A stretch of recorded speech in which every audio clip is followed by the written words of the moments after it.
Príďte podporiť protest Červená pre Harabina aj osobne. Začíname v piatok od 17.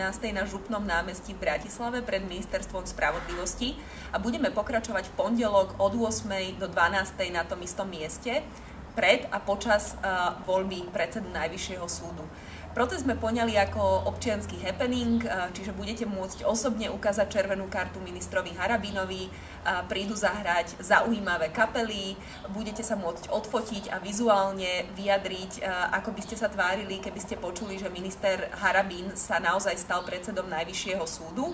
A okrem toho o mnoho viac budete môcť podpísať protest, osobne stretnete zaujímavých ľudí a budete mať šancu urobiť niečo dobré pre túto krajinu. Čím nás bude viac, tým bude náš hlas silnejšie počuť. Čiže príďte, nezabudnite si doniesť píšťalku, niečo červené na seba a samozrejme šíriť správu o tomto proteste medzi kamarátmi a známymi. Veľmi sa na vás tešíme.